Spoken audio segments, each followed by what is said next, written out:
1972. An Eastern Airlines TriStar jetliner, Flight 401, crashed into a Florida swamp. The cause of the crash was found to be a couple of minor design faults in the controls, which were quickly corrected by the manufacturer, Lockheed Martin. Flight 401 had departed JFK Airport in New York on Friday, December 29, 1972, at 21:20 with 163 passengers and 13 crew members on board. The flight was headed to Florida's Miami International Airport. After lowering the gear, First Officer Albert John Stockstill noticed that the landing gear indicator, a green light identifying that the nose gear is properly locked in the down position, had not illuminated. This was later discovered to be due to a burned-out light bulb. The pilots cycled the landing gear, but still failed to get the confirmation light. Robert Alban Loft, who was working the radio during this leg of the flight, told the tower that they would discontinue their approach to the airport and requested to enter a holding pattern. The approach controller cleared the flight to climb to 2,000 feet west, over the Everglades, while the cockpit crew removed the light assembly. Flight engineer Donald Louis Repo was sent to the avionics bay beneath the flight deck to check, using only a small porthole, as to whether the landing gear was indeed down. After reaching their assigned altitude, Captain Loft instructed First Officer Stockstill to put the L-1011 on autopilot. For the next 80 seconds, the plane maintained level flight. Then, it dropped 100 feet, and then again flew level for 2 more minutes, after which it began a descent. So gradual, it could not be perceived by the crew, as the plane lost another 250 feet. The altitude warning was triggered. However, none of the crew heard the warning chime. As Stockstill started another turn, he noticed the altitude discrepancy. The following conversation was recovered from the flight voice recorder. We did something to the altitude. What? We're still at 2,000 feet right. What was happening here?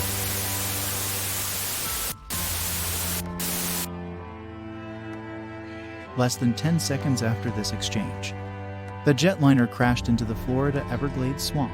In all, 75 survived the crash, 67 of the 163 passengers and 8 of the 10 flight attendants. However, it was after some of the undamaged parts of the aircraft were subsequently recycled onto other planes that the mysterious incidents began to be reported.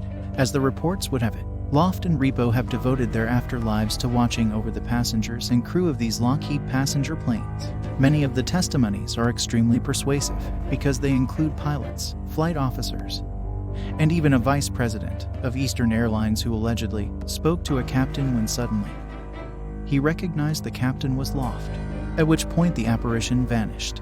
Other sightings are convincing because they have multiple witnesses. A flight's captain and 2 flight attendants claim to have seen and spoken to Loft before takeoff, and watched him vanish, an experience that left them so shaken they canceled the flight.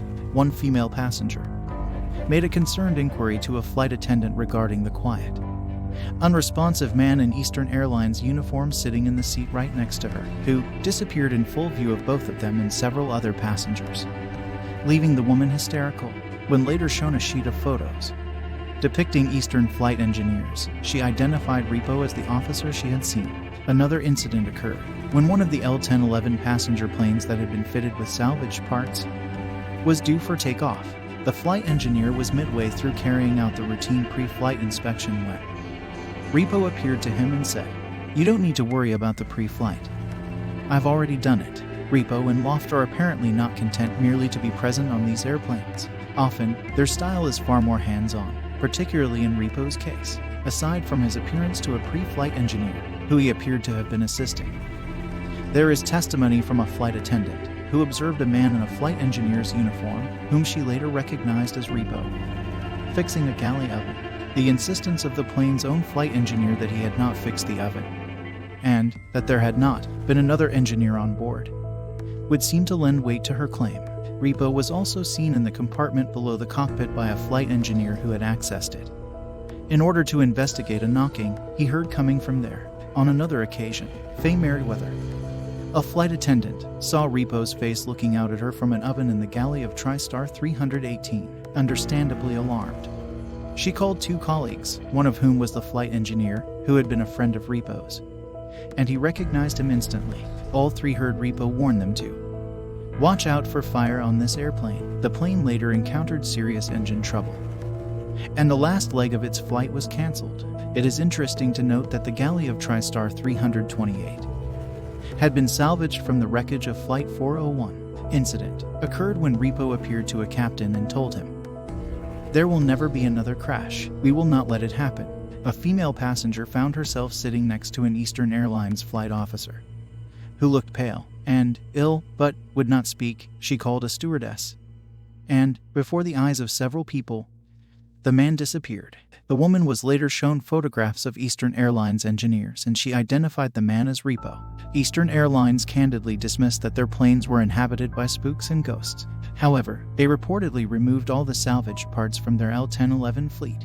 As time passed, and Flight 401 became a distant memory, the recounting of ghost sightings stopped. An original floorboard from Flight 401 rests in the archives at History Miami in South Florida. Many believe that the piece is cursed. Today, parts of Flight 401's ruins can also be found in Ed and Lorraine Warren's Occult Museum in Monroe, Connecticut. The investigators were particularly fascinated by the various accounts of hauntings within planes that contain pieces of Flight 401.